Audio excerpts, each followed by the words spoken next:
Ẹ káàárọ̀, ẹ káàsán, ẹ káalẹ́. Gbogbo ọmọ Yorùbá mo kí yín ní gbogbo ibi tí gbogbo wa bá wà. Àwọn ọ̀rọ̀ kan wà tí mo fẹ́ kí ká jọ gbé yẹ̀wò ni. Ọ̀rọ̀ tí mo dẹ̀ fẹ́ sọ mo fẹ́ direct ẹ̀ sáwọn youth pátápátá. Gbogbo àwọn youth ilẹ̀ Yorùbá mo fẹ́ direct nǹkan tí mo fẹ́ sọ lénìí sí ni pé kí àwọn youth wa kún gbogbo wọn dìde nísìnyí kán take over Yorùbá nation. Kí gbogbo àwọn youth wa kán dìde kán take over Yorùbá nation. Ṣé rí gbogbo àwọn àgbàlagbà tó wà ń bẹ̀ yìí, àwọn tí wọ́n bà ilẹ̀ Yorùbá jẹ́ nígbà tó wà nínú Nàìjíríà, àwọn náà wà nídìí ẹ̀ nísìnyí. Màá fún yín ní many samples. Kẹ̀dẹ̀ máa wo pé wọ́n tún lack of leadership quality. Àwọn tó kú síbẹ̀ ń sìn, tó wà ń bẹ̀ ń sìn, tó ń ṣàyà gbangba nílẹ̀ Yorùbá nation ń sìn. Wọ́n ní low life leadership quality. Ẹ ti rí pé lifestyle tó ń jẹ ní Nàìjíríà yẹn, ayé òṣì yẹn ló fẹ́ wà wá lọ again. Òun sọ pé káwọn yẹn youth kí gbogbo wa dìde, ẹ̀yin youth ẹ dìde. We need people from 35, 40, 45 kán wá lead ilẹ̀ Yorùbá nísìn. Because we are tired of all these old men. Wọ́n bẹ̀ tó yẹ kó kán máa advice wa. Position tó yẹ kán wà nìyẹn. But they are not putting themselves in that position. Position tẹ́yin youth tó yẹ kẹ́ wà, ibẹ̀ náà wọ́n fẹ́ wà. Kò ṣe Baba Akintoye. Baba Akintoye is doing the best job and the greatest job tọ́lọ́run fún wọn. But ṣé gbogbo àwọn tó kù tó ń sọ̀rọ̀ àdé gbogbo wọn, àwọn yẹn ẹ̀yin youth ẹ má fún wọn láàyè. Màá fún yín sample. One of them ni Baba Ayiloge. These are politicians to the core. Wọ́n Nàìjíríà náà ń pariwo. Àwọn tó ń latọ́ kan tó tún latọ́ kejì ni wọ́n. Pẹ̀lú Oseni tóyìn pẹ̀rẹ̀ ní media Baba 70 something gbogbo wọn yẹn. Ẹ̀yin youth ẹ take over. Ẹ má jẹ́ káwọn ilé lead yín. Àwọn lọ́yà Jẹ̀kúrẹ́dí, àwọn olè gbogbo wọn. Ẹ ṣáà rí yẹn náà àti Dr. Orí gbogbo wọn tó ń kóra wọn jọ yẹn. Gbogbo wọn ti snatch. Ẹ má sùn tó fi wọ́n ti snatch Yorùbá nation lọ́wọ́ bàbá. Wọ́n ti kóra wọn wọ sínú ẹ̀. Ẹ lọ gbogbo past records and people yìí. Àwọn tí mo dárúkọ yìí. Àwọn náà gbé sídi kóló. Àwọn tẹ́ pé kàlòkàlò ni wọ́n, kọ̀lọ̀kọ̀lọ̀ ni wọ́n, lè lọ gbé sídi kóló. And by the way, I want to tell you one fact. Ẹ lè má like it, I will say one fact. Israel, nígbà tí wọ́n ń dá owó fún wọn, táwọn bẹ̀rẹ̀ sí ní dá wọn. There was nothing on Israel. Flat land ni. But kò ń ṣe the same situation ló ní pẹ̀lú ilẹ̀ Yorùbá. Ṣé ẹ getting sìn? Àwọn start from scratch. But Yorùbá land ò ní láti start from scratch. Because we have a lot of stuff in place. Àwa ní Ọlọ́run tó fún wa ní àwọn ẹ̀bùn oríṣiríṣi nǹkan. One, mi ní kán máa dáwó. But lọ́wọ́ yìí, owó security ló yẹ ká máa pariwo ń sìn. Sọ́dọ̀ yóò ní ti rí ibẹ̀ ní ká máa dáwó sí báyìí. Nǹkan ta ní ìdí first thing ta ní ìdí sí nìyẹn. Ẹ wo, mo fẹ́ fi sample kan fún yín. Ẹ wo nígbà tó ń sọ pé wọ́n gbé central account jáde. Tó máa dáwó síbẹ̀. A pass through téèyàn mẹ́jọ kó tó jáde. Ṣé wọn ò ní ti pa gbogbo yín tán? Ṣé ráwọn tó wá lọ kó CDNC, ṣé ráwọn tó ṣe àkáǹtì yẹn, àwọn youth wà, wọ́n lù àwọn youth yẹn ni, àwọn bàbá ìwà take over lọ́wọ́n àgbà lọ́wọ́ àwọn youth yẹn. Wọ́n present àwọn yẹn pé they are special, they are big, àgbàlagbà làwọn. Ẹ ṣáà máa rí pé ìyẹn Oseni yẹn máa ń sọ pé any small thing, you don't know my age, you don't know my age, ló máa ń pariwo kiri ìyẹn Oseni. The same thing náà kí lórúkọ ẹ̀ Ayiloge náà, the same thing, ó máa ń bìí pé òun ti pẹ́ ní politics, òun mọ̀ kọ́kọ́ mọ́ anything, bàbá Ayiloge yóò mọ́ anything. Ó kàn fi gàràjé ló fi rob Yorùbá land. Baba Ayiloge yẹn kò wọ́ tiẹ̀ rárá, máa yẹn ò wọ́ tiẹ̀ rárá, kó lead Yorùbá nation, kó wà lára nu wọn rárá. Ẹ tún wá lọ kọ́ wọn tẹ́ pé corruption group ní gbogbo wọn, tẹ́ pé àwọn náà corrupt ilẹ̀ Yorùbá, àwọn náà corrupt Nigerian government, àwọn náà bà Nàìjíríà jẹ́, àwọn náà bà ilẹ̀ Yorùbá jẹ́. Àwọn ìlà tó wá lọ kó gbogbo group àwọn set wọn tẹ́ pé wọ́n ní affiliation pẹ̀lú gbogbo àwọn politicians tán bà ilẹ̀ Nàìjíríà jẹ́ pẹ̀lú àwọn ọba. I'm just telling you the fact, pẹ̀lú àwọn ọba. Non take over lọ́wọ́lọ́wọ́ báyìí. Mo ti máa ń tẹnu mọ́ mo ti ṣe àwọn shows kan several pé wọ́n plan Yorùbá nation náà fẹ́ gbà, but àwọn fẹ́ gbà tó jẹ́ àwọn náà wọ́n máa rule the same style tó fi ń rule nílẹ̀ Yorùbá. Ìkọ̀bí táwọn lọ nìyẹn. Ó ní gbogbo game tẹ́lẹ̀ gbogbo tó ń sáré yí bàbá káì, tó ń sáré sọ̀rọ̀ ní bàbá gbàgbàgbà, wọ́n sáré sọ̀rọ̀ nígbà gbogbo bàbá ti gbé débì kan. Nígbà tá a bẹ̀rẹ̀, àwọn bàbá Yubi-Oge yìí gbogbo wọn yìí Oseni, wọ́n Nàìjíríà náà ń pariwo báwọn ṣe wá wà fún front tán dé pọ́n náà ń dí àkáàtì mú. àwọn youth tó ń parọ́ àwọn youth ni bàbá sọ pé kán wá lead nílẹ̀ Yorùbá kò kí n ṣe àwọn bàbá àgbàlagbà yìí mọ́. These people are too old. Àwọn àgbàlagbà yìí náà not decide life for almost 60 years ṣáwọn látún fẹ́ máa tẹ̀lé again. Ẹ jẹ́ káwọn ìgbà wo Ọbásanjọ́ bẹ̀rẹ̀ sí ní di governor tó bẹ̀rẹ̀ sí ní tó di president tó bẹ̀rẹ̀ sí ní rule Nàìjíríà ìgbà wo ni go wọ́n ẹ wo age gbogbo wọn ẹ wọ́n tó wá ta tún kó síbẹ̀ ń sìn ordinary account is alonso àwọn bàbá 75 àwọn bàbá 70 something ẹ lọ tún kó gun sí di account ilẹ̀ Yorùbá. Àwọn tẹ́ pé wọn ní good result rí nílẹ̀ Yorùbá ní Nàìjíríà gan. Àwọn tẹ́ pé corruption náà fi live omi corruption náà mú àwọn lẹ́tọ́ wọn lọ gbé sí di owó. Ẹ wo bọ́n yín ṣe gbé yamayama ẹ rí pé wọn ní gbogbo wọn kò sí ètò ní good skill of leadership ní gbogbo wọn tó kú sílẹ̀. Ẹ wo bàbá yìí bí ogin yẹn tó bá sọ̀rọ̀ tá máa ṣe ọ̀tẹ̀ tá máa sọ̀rọ̀ bí ọ̀tẹ̀ lọ́yà jẹ̀kúrẹ́ dínà yẹn náà máa ṣe ọ̀tẹ̀ gbogbo wọn ọ̀tẹ̀ group of company ní gbogbo náà lọ wà nídìí Yorùbá central account. Àwọn tó kò ṣe gbogbo wọn àwọn tó create pé with good mind with good faith wọ́n lù àwọn yẹn náà wọ́n yìí wà ń bẹ̀ tẹ́ ẹ rí pé àwọn yẹn ò gbérí àwọn YouTube wà ń bẹ̀ wọ́n ò lò wọ́n ò gbérí wọ́n kàn lo skill wọn ni kàn fi achieve kan tó fẹ́ achieve. Dẹ̀kí ló dẹ̀ fà àwọn yìí náà push nígbà tí wọ́n rojú tù tí bàbá ti kọ́ fún wọn ní bàbá ti fún wọn ní tẹ́lẹ̀ ní hands pé kàn lọ create account wọn ò rí ṣe wọ́n wá rí pé Máyégún jáde gbogbo wọn bẹ̀rẹ̀ sí ní rush náà bẹ̀rẹ̀ sí ní rush náà fi lọ́n poison bàbá mi ní Máyégún náà ìyẹn mo sọ pé kò gbádùn Máyégún gbogbo tó ṣe gbogbo tó sọ mi kọ́ ni pé ọmọ tí ò lẹ́kọ̀ọ́ ni dá sọ mi ní sọ jù báyẹn lọ mo ti ṣe show fún ọ̀rọ̀ yìí nínú ilé mo ṣe last so mi ní láti máa repeat ara mi lórí ẹ̀ but I will say the truth and I will say the ugly side of it also. Check getting sin òótọ́ agbúrò máa fi hàn ìtọ́jú bá ń ṣe agbúrò máa fi hàn ara wa ni that's just the truth. Ṣe nígbà iná sáré rush náà sáré náà rí àkáǹtì yẹn náà èṣẹ̀ ríṣe àkáǹtì tó ń ríṣe over 1.5 years tẹ́lẹ̀ tí bàbá fún wọn ní níṣẹ́ yẹn ṣe kò ń ṣe àwọn group yìí o àwọn ilé kan lọ wá from nowhere ní gbogbogbò náà create central account ẹ lọ create ẹ pé èèyàn oríṣiríṣi èèyàn ó máa go to 2 or 3 different stages kan tó lè rówó gbà jáde ṣé irú àkáǹtì yẹn la need in sin we don't need that account now. The account we need now is security account because what we need now is security is urgent it's emergency. Security account tí yóò ní ti rí gbélé yẹn ìyẹn ní ká fowó sí ìyẹn la need in sin we have to secure ourselves first. Gbogbo èlé tó ń sọ àwọn máa lọ gbé ralẹ̀ kíníkan ṣẹ́rí àwọn ọ̀rọ̀ báwọn politician ṣe máa ń ṣe ni ṣé tí gbogbo àwọn bàbá yẹ pé politician gbogbo wọn mú gbogbo wọn Hussaini ni o Ayílóge ni o lọ́ọ̀yà Jẹ̀kúrẹ́ dín pé náà ti contest rí gbogbo wọn yẹn politician ni gbogbo wọn. Ìgbà tí Yorùbá nation gbóná àwọn ilé yóò fẹ́ Yorùbá nation tẹ bá wo ṣó máa sọ pé àwọn kan látọ́ mọ́ látọ́ báyìí àwọn ọba ló ń lò wọ́n ọba wà náà tó ń lò wọ́n àwọn olówó kan náà tó ń lò wọ́n kán lè hijack ẹ̀ fáwọn. then mindset tí bàbá ń gbé bọ̀ tọ́lọ́ dẹ̀ ń lo bàbá fún òun náà fẹ́ rubbish ní àwọn bàbá àwọn tó ń wò yìí gbogbo wọn tí bàbá lọ ń rò pé bóyá èèyàn gidi ni wọ́n ń ṣe èèyàn gidi. Bàbá Professor Banji Akintoye ọmọ yìí mo jẹ́ àwọn ilé ìtẹ́kọ́ múra yẹn wọ́n ń ṣe èèyàn gidi mo ti gbọ́ pé ti dissolve wọn èmi náà ti gbà á ti bá pín pé wọ́n ti dissolve wọn but bàbá my own advice ni pé bàbá wa lẹ́jẹ́ ẹ gbúdọ̀ wà ní any group ẹ dúró fún bàbá ilẹ̀ Yorùbá ni ẹ má wà lẹ́ni group ẹ má create any group ẹ gbàgbé ìlànà tí ń lanà tipẹ́tipẹ́ ìlànà wà náà tó sù mí ní US mi ní $250,000 but káyì máa pò ń kọ́ọ̀tì ní kọ́ni ṣó ń bẹ̀ ìlànà wà náà tó sù mí àwa mẹ́fà náà sù ọ̀rọ̀ tí débẹ̀ yẹn ni bọ̀tá yìí máa gbé jáde ọ̀rọ̀ yìí máa kàn bẹ̀ yẹn kí bàbá dúró as neutral fún ọmọ Yorùbá general kó máa wà ní any group iyì tó máa bá bàbá ni wọ́n máa fẹ́rẹ̀ yí bàbá níbi tó ń lọ nìyẹn wọ́n fẹ́ rọ́bìṣì bàbá ni wọ́n fẹ́ rọ́bìṣì bàbá Professor Banji Akintoye these are all politicians crook ni wọ́n they know how to do ẹ ṣáà rí sample kan tó ń ṣe pẹ̀lú Dr. Oríire ṣe bọ́ Dr. Oríire ló sún tó di pọ́nkọ́ cancel gbogbo ìlànà tó ń fẹ́ náà ẹ̀ lè tún nǹkan ṣe mọ́ because politician ti wọ bẹ̀ politician ti wọ ní ìlànà gbogbo èèyàn ti ń sá fún lànà ẹ̀bùn tó lè ti gbogbo èèyàn ń sá fún lànà politics ti wọnú lànà àwọn politicians ti wọ bẹ̀ kí bàbá yọ kó má wà lẹ́ni group ló máa pè bàbá kán dá dúró bí ti yọ wa onítìrí tó ń sí lẹ́ni group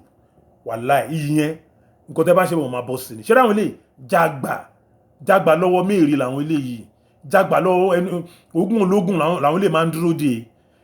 ẹni tó bá ti ṣe gùsù àwọn ilé náà jẹ́ kéèyàn jẹ gùsù tó bá ṣẹ̀ àwọn tí ẹ̀ ń rí gbogbo àwọn káńkọ́ọ̀sì yìí ẹwà àwọn tó wà nídìí owó tó ń kóra wọn jọ gbogbo ṣó kan tí ọmọ borí owó ṣe tó kó gbogbo wọn jọ mú kan òun náà wọn lè tá mọ̀ yí àwọn ilé ìlẹ́wọ̀n lẹ́kùn wọn sí di owó mo rí ìyá kan bẹ́ẹ̀ mo tẹ̀lé pé ìyá kàsẹ́ẹ̀tì ló ń sọ̀rọ̀ ni mo ń gbà mo gbóhùn mi ń wo mo gbóhùn ra ṣé ìyá kàsẹ́ẹ̀tì náà tún gbé ìyá kàsẹ́ẹ̀tì náà sí di mo á rí pé kò ń ṣe ìyá kàṣẹ́ bí n tí ẹ wàá mọ̀ bóyá kàṣẹ́ bí n ṣe ìyá kàṣẹ́ òun ìyá kàṣẹ́ tí mo pè ẹ wá dúró síbẹ̀ ẹ wá kàn wọ́n lè kàn wá lead inside finance ilẹ̀ Yorùbá àwọn ilé wà láì wọ́n máa kọ́ iṣẹ́ ẹ̀kọ́ ẹrú ẹlẹ́ẹ̀kẹjọ ni wà láì ẹ̀kọ́ délé ó máa worse gan because àwọn ilé they have no knowledge they have no clue of anything they are doing òbí táwọn kan bá ti ṣe náà máa fẹ́ take glory ń bẹ̀ iṣẹ́ wọn nìyẹn iṣẹ́ tó ń bá ti ṣe iṣẹ́ òkan náà ṣe wọ́n rí ṣe o wọ́n á rí pé ìyọ́ ní tìrí ti ń lọ ẹwọ́ bọ́ ń kó lára àti lọ ẹjẹ̀kúrẹ́ inú bẹ́ẹ̀ ló ń lára náà mo rí kinní kan náà tán tún pín káàkiri tẹ́nìkan tán lọ treat voice ìyàwó ní tìrí tán lọ remote kan wò ṣerú àwọn leader tẹ́ ń pè ṣerú quality ilẹ̀ fẹ́ lò Yorùbá nation ẹ̀yin youth ẹ̀ dìde ẹ̀yẹ́ kan bàbá ìdí are too old we don't need all these old people kan rúlu ẹgbẹ́ kọ́ńkọ́ pé ẹgbẹ́ jọ́ngọ́ gbogbo kúrò a ní kan yọ Hussein yẹn kúrò ó yí pẹ̀pẹ̀ agídí ṣe ní wọn sọ pé we cannot go far with these people these old men tẹ́wọ̀n abẹ́ yẹn tán rúlu Yorùbá náà tán wọn bẹ̀ lọ́wọ́ ẹ̀ àwọn Ayílóge àwọn mẹ́sàn yẹn Ayílóge Hussein gbogbo group ẹ̀ Dr. Ìjẹ̀kúrẹ́ gbogbo tẹ́ kúrá ìjọ yẹn tẹ́lẹ̀ wà ní Yorùbá nation you are all crooks èmi mo sọ bẹ́ẹ̀ fún yín you are all crooks you are not a good leadership traitor ni yín ibi tẹ́ ẹ bá ti ṣe sílẹ̀ tí máa fẹ́ jẹ́ ọ̀lẹ́ alápá máa ṣiṣẹ́ ni yín there is nothing you offer Yorùbá nation gbogbo yín I challenge you ẹ bọ́ta lẹ́tà tọ́nà kọ sí OAU àwọn mẹ́rin tó kọ́ kò ń ṣẹ̀yìn yìí ẹkọ̀ wọ́n kọ̀ kó imọ́ bẹ́ẹ̀ ni kò ń ṣẹ̀yìn yìí ìlara ló ń pa gbogbo yín kú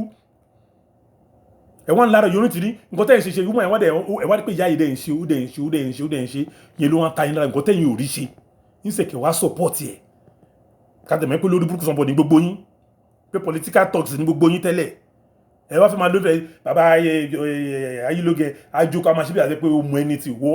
o wà clueless you are just a political talk ní gbogbo yín àtọ̀sẹ́nì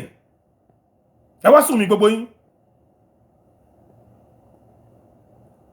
gbogbo leadership quality sí yín was zero leadership quality yín 000 clueless ọlọ́tẹ̀ ní ọlọ́tẹ̀ òní ọ̀tẹ̀ yín dẹ̀ ló máa rí gbogbo yín ilẹ̀ Yorùbá àwọn tó ti kú lórí pé ibi tí ẹ̀yin lára ẹ̀yin tẹ́ ń pariwo Nàìjíríà tẹ́ wá jọ Yorùbá nation sìn àwọn ọmọ tó ti kú ìnira ẹ̀ máa bá gbogbo yín because olórí burúkú àgbàyà ni gbogbo yín a ní káwọn youth take over ẹ wọ́n rọ gbogbo àwọn youth sẹ́yìn ẹ ń rọ wọn sẹ́yìn ẹ wọ́n kọ́ra yín síwájú èyí tẹ́ pé wọ́n Nàìjíríà ni gbogbo yín wà àmọ́ bẹ́ ṣe ń preach náà àmọ́ bí wọ́n ṣe ń preach ìṣẹ̀lẹ̀ wọ́n dẹ́ mọ̀ ṣe kìnnìkan wọ́n ní the passport yẹn kìnnì ló sọ yẹn kí lórúkọ máa yẹn ilé tó jókòó sórí jókòó èèyàn méjì yìí yẹn bàbá yìí bí oge yẹn what are you talking go and sit down we don't need you. We don't need to go and sit down. What you say the coach in lọ jàre gbogbo group yẹn head dissolve gbogbo wọn. I want your words come level Yorùbá nation. I want to say something. Professor Banjakilo, share down people yìí. Ó ti ó ń jẹ́ káwọn èèyàn sá. Tẹ́ bá wò àwọn èèyàn sá fún Yorùbá àwọn èèyàn ti fọwọ́ lẹ́rán. Àwọn youth gan ti dà yín wọ́n ti dá everybody ẹ àwọn àgbàyà ilẹ̀ kan máa ṣe lọ. Yeah. We are taking this Yorùbá nation for the youth, not for these old people again. Not for these old people again. Kò ṣe yẹn àgbàlagbà ní ìdíyìí mo go and sit down ẹ lọ retire kẹ lọ mọ gbé jáde kẹ máa wo TV kẹ mú rẹ jáde dídí sí kẹ kó ṣì yín lọ jáde. Ẹ má kó ìdọ̀tí yín wá bá wa nínú Yorùbá nation again.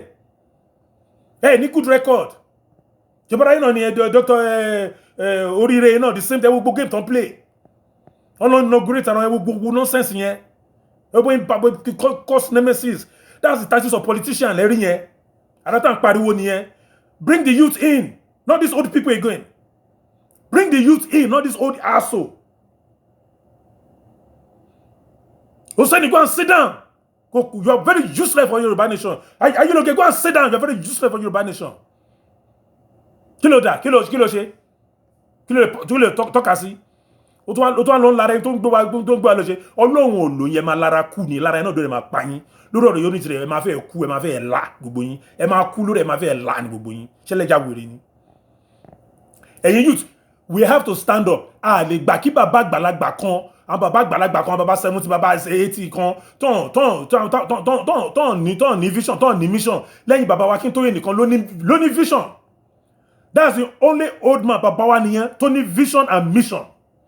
wọ́n jọ wà nínú gbogbo Afẹ́nifẹ́re ni o wọ́n jọ wà bàbá yẹn wọ́n jọ wà ń bẹ̀ ni o bàbá yẹn pé gbogbo bí àwọn lè yọ ní vision bàbá dẹ̀ yọ rẹ̀ kúrò ń bẹ̀ mo ti máa ń sọ several times nínú show mi pé bàbá Ọlọ́run ẹni tọ́lọ́run yàn fún wa nìyẹn ó ní bàbá Professor Banji Akintoye ìṣẹ́ láwọn tó kù yẹn fútù fẹ́ tẹni gbogbo wọn ẹ dà wọn dànù omi ṣọwọ́ ni wọn fútù fẹ́ tẹni gbogbo wọn kò tí bàbá kan ṣe ni pé kí bàbá má kó gbogbo àwọn ọ̀dọ́tí ìmọ̀ra mọ́ ẹ ti mọ̀ wọ́n tẹ́lẹ̀ you know who they are ẹ kọ́ àwọn youth dìde this youth have the one bringing all this idea táwọn bàbá yẹn hijack lọ́wọ́lọ́wọ́ yìí these are youth ideas gbogbo idea central account ìpele àwọn youth ló gbé jáde I will give one sample mo ti sọ ọ̀rọ̀ Mayegun ló bẹ̀rẹ̀ central account ẹgbẹ́ bó ṣe lọ gbogbo náà sáré ń bẹ̀rẹ̀ sí ní rush gbá account tí wọ́n jáde àwọn àbàbà màdàrú àwọn politician oníjẹkújẹ yìí dissolve all of them Yorùbá nation jẹ́ àdẹ̀yìn lẹ́yìn wọn go and put money in security ọ̀dọ̀ unity ní kẹlẹ́ fowó sí èmi ni mo sọ bẹ́ẹ̀ you will see the value of your money and you know where your money is going to ẹ máa rí owó yín this is what we need now we don't need we need the central account I agree with that we need the central account but not with kò ṣe lọ́wọ́ àwọn people tó wà ń bẹ̀ yìí we need the central account tẹ́pẹ́ àwọn youth ló máa control these people àwọn bàbá tẹ̀ wọ́n wọn ní vision wọn ní mission wọn ò mọ nǹkan tó ń ṣe wọn kàn ṣe rábaraba the same political game tó máa ń play Nigeria ẹ̀rọ yẹn sọ̀rọ̀ tẹ́pẹ́ wo show yẹn tí ọmọ burúkú ṣe wọn ẹ̀rọ yẹn ṣe tó ń gbé síra tó ń ṣe bí dàda díndín gbogbo yín pátá tẹ̀ wá ń bẹ̀ yẹn the other man yẹn Adeoye àbí Adebanji mi ò mórúkọ doctor yẹn mi ò mọ̀ I can't say anything about that man àwọn mẹ́rin tí mo ní tọ́kì ẹ jádàánù kẹkúrò ń bẹ̀ ẹ báyìí kan fẹ́rẹ̀ yíyín lára wọ́n máa kó dọ̀tí báyìí if ọmọ borí kan wá kó dọ̀tí báyìí àwọn tó ń bá bọ́lọ̀ wọ́n á kó dọ̀tí báyìí àwọn youth wọ́n ní jíṣẹ́ fi pé sẹ́ they are tired of all these old men ẹ lọ contribute sọ́dọ̀ yẹ onítìrí fún security nìkan ta nídìí ń sìn we don't need wọ́n fẹ́ lọ dáko kan wọ́n fẹ́ lọ ṣe kíní kan ilẹ̀ Nàìjíríà ti nílẹ̀ ilẹ̀ Yorùbá jàre ilẹ̀ Yorùbá ti nílẹ̀ àti nílẹ̀ ti wá nílẹ̀ àpá lọ máa ra láǹṣọ ọmọ Israẹli tó wọ́n máa lọ máa gbalẹ̀ tó máa fi gbé nǹkan sí àwa nílẹ̀ títọ́ Ọlọ́run ti bless wa what we need now is security not all this bullshit tẹ́ ń ṣe sìn ọgbọ́n kówójọ tẹ́ nílé ṣe àkáǹtì fún ńgbà tó bá lọ tó èèyàn ńgbà tó náà mẹ́jọ àbí àwọn mẹ́tẹ̀ẹ̀tẹ̀ ní tẹ́ bá fẹ́ gbowó jáde àkọ́kọ́ pass through wọn táwọn kan tó bá já ara wọn group tẹ́pẹ́ ẹ má fún wọn kọ́ fi blocking ẹ wo time tí kì í máa take kó tó rúwọ̀ yẹn jáde ṣé nǹkan ní ìjàmbó ní ti ṣẹlẹ̀ lọ ìyó ní tìrí ibi ọ̀dọ̀ security ibẹ̀ ní kẹ́ lọ fowó sí òmìnira ilẹ̀ Yorùbá ibẹ̀ ní kẹ́ lọ fowó sí that's what we need now mi sọpá I need account but later nìyẹn but later need security la need in gbogbo ilé tó ń ṣe yẹn ọmọ sọ pé these people they are clueless gbogbo clueless ní gbogbo tẹ́lẹ̀ wọn bẹ̀ yẹn lẹ́yìn Professor Banji Akintoye bàbá yẹn kan wò wọ́n ni ó mọ̀ wọ́n bẹ̀rẹ̀ sí ní da bàbá yẹn wọ́n put pressure lórí bàbá yẹn nǹkan tí Professor Banji Akintoye rí lọ́rọ̀ àwọn bàbá tẹ̀ ń wò yìí tó máa ṣe bí i pé everything is smooth yẹn nǹkan tó ń fojú bàbá yẹn rí lẹ́yìn ẹ̀mọ́ ni pressure tó máa kólé bàbá yẹn lórí wọ́n máa bẹ̀rẹ̀ sí ní poison bàbá yẹn wọ́n máa bẹ̀rẹ̀ sí poison inú bàbá yẹn bọ́yìn máa parọ́ oríṣiríṣi irọ́ lábàtàbàtà bọ́yìn máa ń pa nìyẹn fún bàbá yes èmi mo sọ bẹ́ẹ̀ bọ́yìn máa ń pa fún bàbá nìyẹn bọ́yìn máa parọ́ oríṣiríṣi nǹkan tójú wọn orí nǹkan tó náà máa parọ́ ẹ̀ wọ́n máa create fear wọ́n máa ṣe gbogbo ẹ̀ they will spoil your name o orúkọ yín ni o kíníkan all those ones are nonsense iṣẹ́ tó ń ṣe this how politician works iṣẹ́ wọn nìyẹn ẹ ṣe pé wọ́n ti ní over confidence ẹ bá wo bí Ayélujára báyìí sọ máa ń jókòó àpò confidence wàláhì ó ti ṣí Ayélujára ó ti ṣí ìwà tó sẹ́ni ẹ ti ṣí àti ìyá tó wà ń bẹ̀ ya kàsẹ́ẹ̀tì ẹ ti ṣí gbogbo yín bẹ́ẹ̀ tẹ́ ṣe ya kàsẹ́ẹ̀tì òyìnbó òun ya kàsẹ́ẹ̀tì ni ẹ ti ṣí gbogbo yín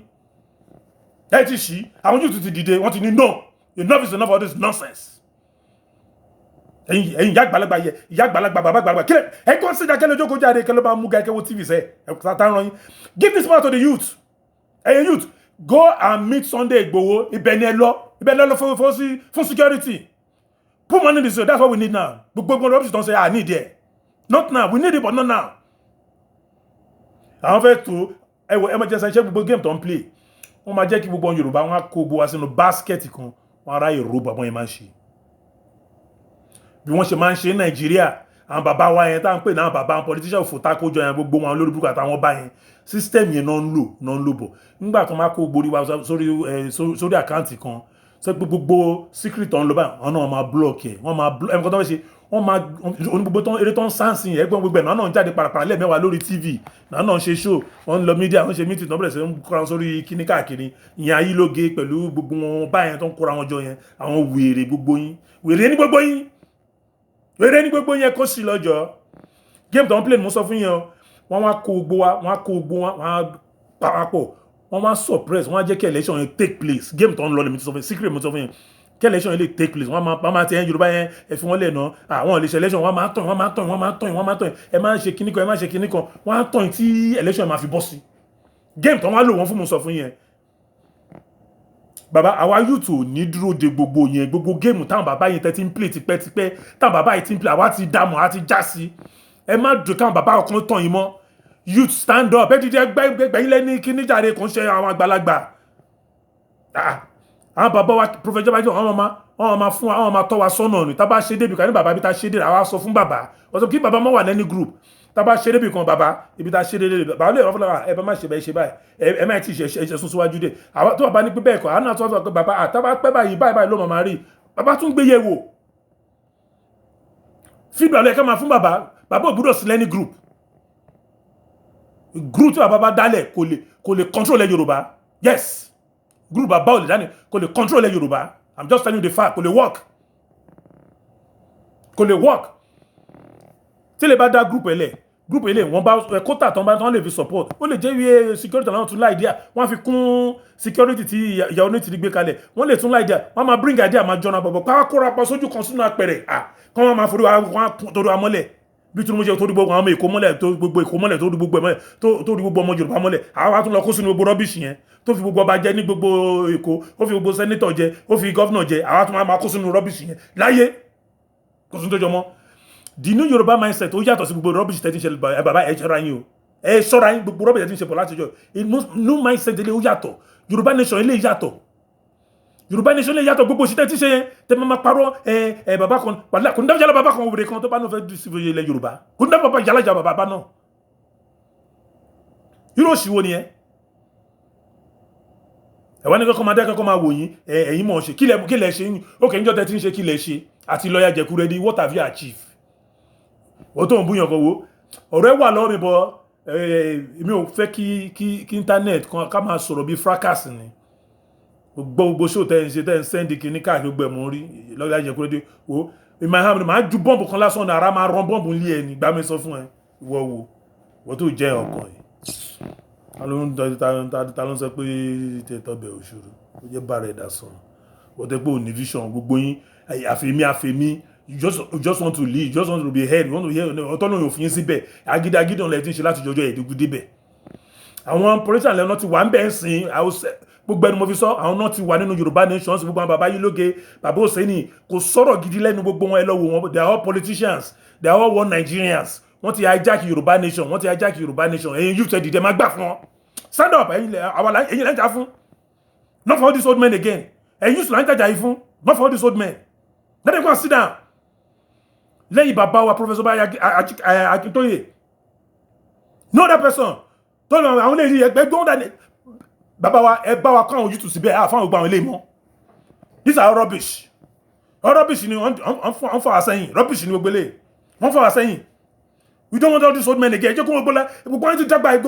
kó lọ jàre ẹ fún àwọn 30s 40s ẹ kàn jẹ́ kí gbogbo brain wọn wà useless ni aláwọn smart don smart káàkiri ní gbogbo Europe abẹ America bẹ nífun ní Nigeria bẹ yẹn use all those young boys ewu ní gbogbo àwọn bàbá àgbàlagbà tọ́nà kó gbogbo wọn lọ tọ́nà kúrò àwọn jọ yìí tọ́tí máa kó sínú ẹ̀rẹ̀ àwọn tẹ́pọ̀ wọn ríṣẹ́ náà àwọn youth wá fẹ́ jáde sọ wọ́n support nígbà bàbá jẹ́ àwọn youth kan náà jẹ́ Sunday gbogbo dìde gbogbo abẹ́rẹ́ sí ní dìde yóò ti dìde àtúwọ́kọ̀ àbàbá yìí àwọn bàbá tẹ́pọ̀ wọn rí ọ̀kan ṣe àtúwọ́kọ̀ sórí forefront again kan máa lead wa lọ pẹ̀lú àwọn yóò nílò àwọn lọ́yàwó èrè gbogbo àwọn àdánù yìí. We just have to be sincere with ourselves o tó mo sọ fún yín we have to be sincere with ourselves.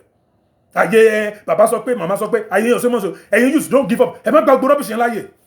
This Yorùbá nation is for the youth. Èmi kan ti kọjá èjì yẹn èmi ń jà fún àwọn ọmọ tèmi ni àbẹ́ nítorí bàbá tẹ́ẹ̀tẹ́ ní ọ̀kan ṣe yìí àwọn tó yẹ rárá rẹ̀ opportunities tí bàbá Professor Banjagi tó yẹ Sunday Igboho dìde unity dìde èyàn fẹ́ máa ṣe kùmẹ̀kùmẹ̀ lábẹ́ ẹ̀fẹ́ máa rọ́bìṣì wọn lábẹ́lẹ̀ ẹjá wèrè ní ẹ̀yin bàbá òfò tẹ́ẹ̀rí lára yín tó tẹ́ ń kóra yín àti yóò fà àti lọ yóò fò gbogbo yín tẹ́ẹ̀rí lára yín tó tẹ́lẹ̀fẹ́ tó lẹ Yorùbá ẹ kó sí yín kúrò mẹ́jáde irú rubbish wo nìyẹn bẹ́ẹ̀ náà mo gbọ́ bá nǹkan náà tí ẹ̀ náà send voice mail tó ń ṣe bí ẹ̀ ń tẹ́ pé politician nìyẹn ẹ̀ ń tẹ́ pé ó ti gba òun náà ló wà nínú Gani Adams òun náà ló wà nínú APC òun náà ló nínú PDP ṣé dúró gbọ́ àwọn rubbish tí ẹ wo gbogbo wọn ayọ̀ àbí kí ló ń jẹ́ kí lórúkọ wèrè yẹn náà tó náà lọ sórí show tó náà lọ ń sọ̀rọ̀ tó ń parọ́ oríṣiríṣi ṣé ẹ ti rí pé àwọn eléyìí àwọn nuisance làwọn eléyìí ni a ní kẹ́kọ̀ọ́ àwọn youth wá síbẹ̀ káàdé fún àwọn youth tó jẹ́ pé àwọn ọmọ bàbá yìí náà máa tó wá kó síbẹ̀ táwọn ẹ̀pọ̀ ọmọ wọn ni wọ́n á fẹ́ wọn because omi corruption òun ni bàbá wọn àti ìyá wọn fi tọ́ wọn tẹ́ bá kọ́ ọmọ wọn síbẹ̀ ṣé ọmọ bàbá ọ̀sẹ̀ lẹ́fẹ̀ẹ́ sàbọ̀ ọmọ ayé bí odó àbí ayé bí oge lẹ́fẹ̀ẹ́ gbó síbẹ̀ àbí àbọ̀ ọmọ olóríire yẹn lẹ́fẹ̀ẹ́ gbó síbẹ̀ bí olè náà máa wù síbẹ̀ wọn ní good reputation àbí lọ́ọ̀yà gbogbo wọn àti gbogbo ẹ̀yin tẹ́ kóra yín síbẹ̀ ẹ kó sí yín lọ́jọ́ distraction ni gbogbo yín jẹ́ ẹ fi máa wọ wá lè mórí tó lọ́n ṣe ṣó tó ń ṣe wọ́n ṣe àwọn àkáǹtì yẹn gbogbo agbọ́dọ̀ padà pọ̀ sójú kan kò sí àkáǹtì mi wà security àkáǹtì wà ẹ lọ gbọ́ security àkáǹtì wà ibẹ̀ làwọn youth máa kówó sí security làwọn fẹ́ lọ mo sọ pé ẹ ní clue ẹ̀yin bàbá tó kó ẹ ní clue rárá ẹ ní security force pẹ̀lú gbogbo nonsense tẹ́lẹ̀ wọ́n ṣe hospital wọ́n ṣe security force tí security bá wà owó tó kọ àjáde security force secure life first pé yí padà dandan tẹ́ mú kọ́ tẹ́ máa ṣe ẹwà lọ kó wọ́n lọ ha owó yín síbẹ̀ ẹ nídìí wọ́n ẹ̀ ní rówó ẹ gbà pé àwọn police lẹ́mọ́ náà máa ṣe tẹ́ máa lọ máa bẹ̀ wọ́n from there wọ́n tó ráyè wọlé sí yín lára pẹ̀lú àwọn ọba yẹn game tó ń play nìyẹn yes game tó ń play put money on the inside the unitary security account ibẹ̀ yẹn ni security account ọmọlẹ̀ Yorùbá ni it's not for her name is not on the account orúkọ kò sí lákàntì ẹ filẹ̀ ẹ yé lára yá yẹn mọ́ ẹ kó sí yín lọ ẹ ṣe tí yín kó ṣe tiẹ̀ kó nígbà kó máa ṣe tiẹ̀ ẹni tó bá lè ṣe tiẹ̀ kó máa ṣe tiẹ̀ á pàdé wájú that's it ìwọ ni kẹ́ máa lára gbogbo kò sọ nǹkan tó bí ọ máa sọ fún yẹn pé lódo ni wọ́n sọ fún yín gan ẹ̀ ní mọ̀ Ọlọ́run ní jẹ́ ẹ mọ̀ ẹ̀yin tẹ́ pé bá ṣe jẹ́ ṣé bá rẹ̀ bá ṣe jẹ́ sọ nígbà tó tí ìyá nítorí sọ pé ọ̀rọ̀ nàìjíríà pé ẹ má gbé ẹgbẹ́ Ọlọ́run ní kò ń gbé nǹkan wọnú ẹgbẹ́ ṣé bí ẹ pàpà ọ̀nà ẹgbẹ́ ṣé bí àwọn withdraw bẹ́ẹ̀ ni nǹkan tó ń wá nìyẹn nǹkan tó ń wá wọ́n yẹn máa balẹ̀ Yorùbá wọ́n yẹn máa ba movement yìí jẹ́ òun náà bàbá tẹ̀ ń wò yìí alábùsí ni wọ́n tẹ́ bá máa bùsí táwọn bàbá yìí ṣe lábẹ́lẹ̀ àtàwọn ìyá lọ́yẹ̀ òfò àwọn lọ́yẹ̀ àdánù aláyé bàjẹ́ tọ́n lọ wá bẹ́ẹ̀ wọ́n ṣe máa dá báyìí máa báyìí ilẹ̀ ọmọ Yorùbá jẹ́ náà wá kiri àwọn olòṣì àwọn ìyá àdánù àwọn àgbáyé òfò àwọn olóṣì àwọn olè òṣì wọn rí nǹkan ṣe wọn wá rí ìyá tó ń gbé wa lọ síbi gíga tó ń gbé wa lọ síbi ibi tọ́lọ̀ náà tá máa dé ẹ̀ tún wá lọ ńlá rẹ̀ àwọn olòṣì àwọn tẹ́ pé gbogbo wọn sìn Yorùbá ní wọn Nàìjíríà ní gbogbo wọn wà wọn Nàìjíríà ní gbogbo wọn wà àwọn wèrè nígbà tí ó gbẹ tó ilé kokoko wọn Nàìjíríà tó máa ń pìtù fún gbogbo nínú gúrùpù káàkiri àwọn bàbá tẹ̀ ń wò yìí wọn Nàìjíríà ní gbogbo wọn wà àwọn kílẹ̀ mọ́ ṣe ẹ̀yin olódo ràbàtà kílẹ̀ achieve Nàìjíríà ẹ̀tún Yorùbá nation lẹ́wọ́n tó fẹ́ achieve wàláhì gbogbo yẹn ní kúrẹ́ gbogbo ẹ̀ ní kúrẹ́ ilẹ̀ Yorùbá máa gbòdì lára gbogbo yín gbogbo tẹ́ ń ṣe Yorùbá pẹ̀lú ọmọ tẹ́ ń parọ́ Aláàfin Professor Banji Akintoye ìyá onítìrí bàbá wa Sunday Igboho yúùtù láfẹ́ àwọn bàbá ti dàgbájú àwọn bàbá tó ń kó síbẹ̀ àfẹ́ wọn tó ń wà nídìí central account àfẹ́ wọn I'm telling you mo ń gbóhun sẹ́nu mi sọ̀rọ̀ pẹ̀lú youth fáwọn youth ni wọ́n náà wò fáwọn bàbá ẹ̀ òun lè ṣe dá kàǹtẹ̀ tó fi slow gan ẹjẹ́ ẹ̀sà àwọn kàǹtẹ̀ ó máa boom tó bá yẹn ní kí àwọn ló máa bá wọn kó àwọn ọba yẹn ẹ̀ṣẹ́ máa bá wa ṣe ká lè gba ìjọba yẹn lọ́wọ́ àwọn youth wọ́n lè máa tún máa oppressor ayé òṣì tó ń jẹ nílẹ̀ Nàìjíríà yẹn kọ́ wọn continue nílẹ̀ Yorùbá òun ni game tó ń play mo ti sọ fún yín several times wave soft land yẹn làwọn bàbá tẹ̀ ń wo ìtọ́nà wà ń di owó yìí àti gbogbo àwọn lọ́kọ́lá jẹ̀kú rẹ̀ di òfò tán pariwo kiri gbogbo àwọn òṣì tán parẹ́ Yorùbá níṣẹ́ àkáǹtì kan tán lára yóò ní ti gbogbo wọn yẹn pátá ìdí àbòsí náà wà gbogbo wọn anybody tó bá ti ń lára yóò ní ti rí ìdí alábòsí ẹ̀dá yàtọ̀ ní gbogbo wọn ò fẹ́ nǹkan rí àfẹ̀mí mẹ́tọ̀dù tó ẹgbẹ́ àfẹ̀mí náà ló ń pa wọ́n kúnlẹ̀ Nàìjíríà náà ló pa wọ́n kúnlẹ̀ Yorùbá ẹ̀rọ àwọn ọba yẹn náà wọ́n dá nìkan wá gold àfọwọ́n nìkan wọ́n dá nìkan máa gbalẹ̀ wọ́n dá nìkan máa ṣe anything àfọwọ́n nìkan àwọn ọmọ lòmí kò wáyé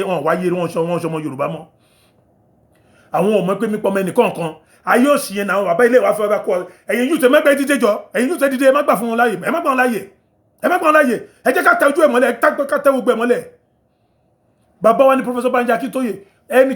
tẹ́yìn táwa YouTube bá ṣe àbí àwọn YouTube bá ṣe ìbẹ̀rẹ̀ mi náà ti kọjá YouTube báyìí nítorí bá ṣe àfilọ̀ bàbá ibi tá a bá ṣẹ́ dèrè bàbá ibi tá a bá ṣẹ́ dèrè that's all. Tí bàbá wa ní advice láti fún wa á fún wa ní advice but bàbá should not be in any group. Tí bàbá bá wà nínú group ó máa fàrin àjò ìsẹ́yìn mú sọ̀tọ̀ fún yín nǹkan dẹ̀ máa fọ́ ẹ má jẹ́ kí kágbóúnjẹ àárọ̀ wà fọlọ́ngbò jẹ́ o ìmọ̀ sọ̀tọ̀ yẹn o ẹ má jà dàbí Moses o kádàbí Joshua tó máa gbé wa délẹ̀ rí ni o ẹ má ní sáwọn eléyìí o àwọn youth náà ní jíṣẹ́ bẹ́ẹ̀ kan sọ pé gbogbo ilé tó ń ṣe yẹn ẹni pé gbogbo youth ti ń withdraw wọn dákẹ́ mídíà kan ti dàrú gbọ́n withdraw wọ́n fọgbọ́n wọ́ ọmọborí ogun wá bẹ̀ ni mímú fẹnu sọ wọ́n fọgbọ́n wọ́ wá bẹ̀ ni gbogbo wọn yẹn ẹ̀pẹ́ bẹ́rẹ̀ ń dẹ̀sẹ̀ pẹ́ yẹn gbàlagbà kó sit down all of you ẹ kó sí yín lọ jàre kí ẹ̀ ń bá ká ẹ kó sí yín lọ jàre ẹ jẹ́ tọmọ ọmọ nílẹ̀ Nàìjíríà ẹ tó fẹ́ wọnú Yorùbá ni ẹ fẹ́ máa jẹ òṣì pàpàlà gbogbo yóò ní kúre ẹ̀yin wèrè wò àti gbogbo ẹ̀yin òfò tẹ́ lọ ń ṣe fídíò tó ń tún fún ló káàkiri ṣe rí nǹkan tó ń ṣẹlẹ̀ ní Nàìjíríà sìn Tinubu ló kówó yẹn síta tó máa fi suppress òun ló ní kó máa kó Fúlàní wọlé is true èmi gan confirm ẹ̀ táwọn group àwọn tó media tó kò bá ti ń sọ wọn parọ́ òótọ́ ni òun ló ń kó wọn wọlé kán fi sọ̀rọ̀ ọ̀nà sọ pé tó ń bá ti dẹ́rù bá Yorùbá tó ń bá ti pọ́n bí mélòó pẹ̀lú gbogbo wọn máa gbọ̀n wọn máa kórí wọlé nǹkan tó ń Tinubu sọ fún wọn nìyẹn pé òun máa bá wọn tẹ̀rì and that's what he's doing now but àwa fi yẹ pé bí kú ló lóko ni bí tàkúté ni àwa mọ̀ pé ọmọ Yorùbá dúró tán sẹ̀ ṣẹlẹ̀ bàbá ìṣẹ̀lẹ̀ ya wèrè ni ẹ̀yin amọ̀nà ọ̀run máa lọ ẹ̀yin olórí burúkú gbogbo yìí tẹ́bálẹ̀ Yorùbá tẹ́bálẹ̀ Nàìjíríà ẹ̀yin lẹ́sùn Nàìjíríà débi tó wà yìí náà ẹ̀yin náà lẹ́sùn Yorùbá débi tó wà yìí ayé orí burúkú sì tẹ̀sẹ̀ Nàìjíríà wá fẹ́ jẹ́ ní Yorùbá ẹ̀ wá fẹ́ bá máa fọgbọ́ wọlé sí wa lára ẹ̀ wá fọlé wọlé sí bàbá wa Banji Akintoye la ayé wo yìí máa bàjẹ́ ní ẹni sórí rí ẹni tó ní kọ̀ọ̀kan gbogbo yín alálẹ̀ máa gbé ìgbó yín mi nẹ̀yìn wèrè yìí ẹ kórí burúkú yín lọ máa hẹ́ di fídíò yín bíbá yìí if there is any other I will still come out today even kò bá jọ la ẹ lọ wo Black Lion ẹ lọ sórí YouTube ẹ subscribe ẹ lè máa gbọ́ show mi I will be coming out yẹn ní latest wọ́n ṣe máa bọ́ tánsìn ní lera wọn mi ò máa jẹ́ kó máa pẹ́ mọ́ ẹ̀yin wèrè wò ẹ ṣe gan-an mo fi gbogbo lé ó dàrú sá.